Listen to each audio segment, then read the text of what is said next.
शांताकारं भुजंगशयनं पद्मनाभं सुरेशं विश्वाधारं गगनसदृशं मेघवर्णं शुभांगं लक्ष्मीकान्तं कमलनयनं योगिभिध्यानगम्यं वंदे विष्णु भवभयहरं सर्वलोकैकनाथं। मंगलम भगवान विष्णु मंगलम गरुड़ध्वज मंगलम पुंडरीकाक्ष मंगलाय तनोहरि। ओम नमो भगवते वासुदेवाय। आज का दिन आप सभी के लिए मंगलमय हो। आइए सुनते हैं आषाढ़ मास कथा का 20वां अध्याय। श्री सुखदेव जी आगे कहते हैं, परीक्षित, वितथ अथवा भरद्वाज का पुत्र था मन्यु। मन्यु के 5 पुत्र हुए, बृहत्क्षत्र, जय, महावीर्य, नर और गर्ग। नर का पुत्र था संकृति। संकृति के 2 पुत्र हुए, गुरु और रंतिदेव। परीक्षित, रंतिदेव का निर्मल यश इस लोक और परलोक में सब जगह गाया जाता है। रंतिदेव आकाश के समान बिना उद्योग के ही देववश प्राप्त वस्तु का उपभोग करते और दिनों दिन उनकी पूंजी घटती जाती। जो कुछ मिल जाता उसे भी दे डालते और स्वयं भूखे रहते। वे संग्रह परिग्रह ममता से रहित तथा बड़े धैर्यशाली थे और अपने कुटुंब के साथ दुख भोग रहे थे। एक बार तो लगातार 48 दिन ऐसे बीत गए। 49वें दिन प्रातः काल ही उन्हें कुछ घी, खीर, हलवा और जल मिला। उनका परिवार बड़े संकट में था। भूख और प्यास के मारे वे लोग कांप रहे थे। परंतु ज्यों ही उन लोगों ने भोजन करना चाहा, त्यों ही एक ब्राह्मण अतिथि के रूप में आ गया। रंतिदेव सब में श्री भगवान के ही दर्शन करते थे, अतएव उन्होंने बड़ी श्रद्धा से आदरपूर्वक उसी अन्न में से ब्राह्मण को भोजन कराया। ब्राह्मण देवता भोजन करके चले गए। परीक्षित, अब बचे हुए अन्न को रंतिदेव ने आपस में बांट लिया और भोजन करना चाहा। उसी समय एक दूसरा शूद्र अतिथि आ गया। रंतिदेव ने भगवान का स्मरण करते हुए उस बचे हुए अन्न में से भी कुछ भाग शूद्र के रूप में आए अतिथि को खिला दिया। जब शूद्र खा पीकर चला गया, तब कुत्तों को लिए हुए एक और अतिथि आया। उसने कहा, राजन, मैं और मेरे एक कुत्ते बहुत भूखे हैं, हमें कुछ खाने को दीजिए। रंतिदेव ने अत्यंत आदर भाव से जो कुछ बच रहा था सब का सब उसे दे दिया और भगवान में होकर उन्होंने कुत्ते और कुत्तों के स्वामी के रूप में आए हुए भगवान को नमस्कार किया। अब केवल जल ही बच रहा था और वह भी केवल एक मनुष्य के पीने भर का था। वे उसे आपस में बांटकर पीना ही चाहते थे कि एक चांडाल और आ पहुंचा। उसने कहा, मैं अत्यंत नीच हूं, मुझे जल पिला दीजिए। चांडाल की वह करुणापूर्ण वाणी, जिसके उच्चारण में भी वह अत्यंत कष्ट पा रहा था, सुनकर रंतिदेव दया से अत्यंत संतप्त हो उठे और ये अमृतमय वचन कहने लगे, मैं भगवान से 8 सिद्धियों से युक्त परम गति नहीं चाहता, और तो क्या, मैं मोक्ष की भी कामना नहीं करता। मैं चाहता हूं तो केवल यही कि मैं संपूर्ण प्राणियों के हृदय में स्थित हो जाऊं और उनका सारा दुख मैं ही सहन करूं, जिससे और किसी भी प्राणी को दुख न हो। यह दीन प्राणी जल पी करके जीना चाहता है। जल दे देने से इसकी जीवन की रक्षा हो गई। अब मेरी भूख प्यास की पीड़ा, शरीर की शिथिलता, चिंता, गलानी, शोक, विषाद और मोह, ये सब के सब जाते रहे। मैं सुखी हो गया। इस प्रकार कहकर रंतिदेव ने वह बचा हुआ जल भी उस चांडाल को दे दिया। यद्यपि जल के बिना वे स्वयं मर रहे थे, फिर भी स्वभाव से ही उनका हृदय इतना करुणापूर्ण था कि वे अपने को रोक न सके। उनके धैर्य की भी कोई सीमा है। परीक्षित, यह अतिथि वास्तव में भगवान की रची हुई माया के ही विभिन्न रूप थे।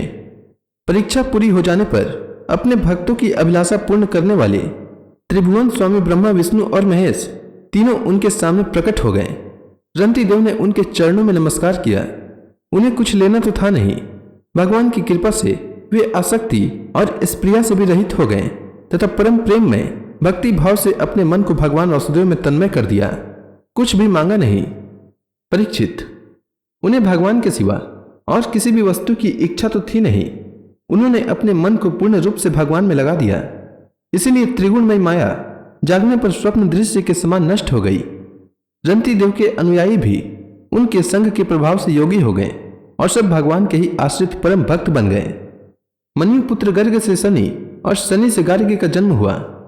यद्यपि गार्ग्य क्षत्रिय थे, फिर भी उससे ब्राह्मण वंश चला।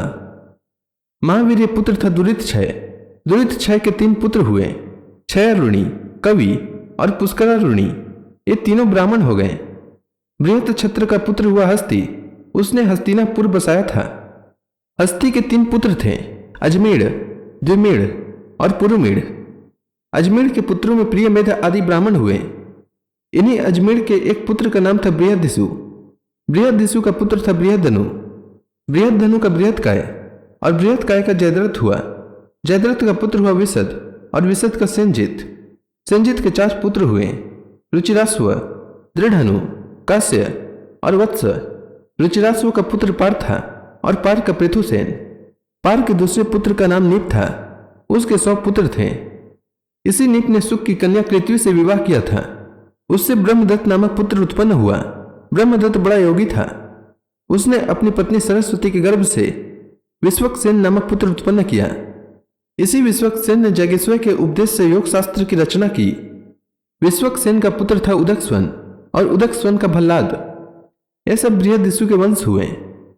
द्विमेढ़ का पुत्र था यविनर, यविनर का कीर्तिमान, कीर्तिमान का सत्यधृति, सत्यधृति का दृढ़नेमी और दृढ़नेमी का पुत्र सुपार्श्व हुआ। सुपार्श्व से सुमति, सुमति से सन्नतिमान और सन्नतिमान से कृति का जन्म हुआ। उसने हिरण्यनाभ से योग विद्या प्राप्त की थी और प्राच्य साम नामक ऋचाओं की 6 संहिताएं कही थी। कृति का पुत्र निप था, निप का उग्रायुध, उग्रायुध का क्षम्य, क्षम्य का सुवीर और सुवीर का पुत्र था रिपुंजय, रिपुंजय का पुत्र था बहुरथ। द्विमेढ़ के भाई पुरुमेढ़ को कोई संतान न हुई। अजमेर की दूसरी पत्नी का नाम था नलिनी। उसके गर्भ से नील का जन्म हुआ। नील का शांति और शांति का सुशांति, सुशांति का पुरुष, पुरुष का अर्क और अर्क का पुत्र हुआ भमरयास्व। भमरयास्व के 5 पुत्र थे, मुदगल, यवनीर, बृहदिषु, काम्पिल्य और संजय। भमरयास्व ने कहा, ये मेरे पुत्र 5 देशों का शासन करने में समर्थ हैं, इसलिए ये पंचाल नाम से प्रसिद्ध हुए। इनमें मुदगल से मौदगल्य नामक ब्राह्मण गोत्र की प्रवृत्ति हुई। भमरयास्व के पुत्र मुदगल से यमज संतान हुआ। उनमें पुत्र का नाम था दियोदास और कन्या अहल्या। अहल्या का विवाह महर्षि गौतम से हुआ। गौतम के पुत्र हुए सतानंद। सतानंद का पुत्र सत्यधृति था। वह धनुर्विद्या में अत्यंत निपुण था। सत्यधृति के पुत्र का नाम था शरद्वान। एक दिन उर्वशी को देखने से शरद्वान का वीर्य मुझ के झाड़ पर गिर पड़ा। उससे एक शुभ लक्षण वाले पुत्र और पुत्री का जन्म हुआ। महाराज शंतनु की उस पर दृष्टि पड़ गई, क्योंकि वे इधर शिकार खेलने के लिए गए हुए थे। उन्होंने दयावश दोनों को उठा लिया। उनमें जो पुत्र था उसका नाम कृपाचार्य हुआ और जो कन्या थी उसका नाम हुआ कृपि। यही कृपि द्रोणाचार्य की पत्नी हुई। तो इसी के साथ श्रीमद् भागवत महापुराण में वर्णित भरत वंश का वर्णन और राजा रंती देव की कथा नामक यह अध्याय समाप्त हुआ। इसके आगे की कथा मैं कल के अध्याय में सुनाऊंगा। तब तक के लिए भगवान हरि का नाम लेते रहें। तो प्रेम से बोलिए भगवान विष्णु की जय, श्री कृष्ण भगवान की जय, समस्त देवी देवताओं की जय।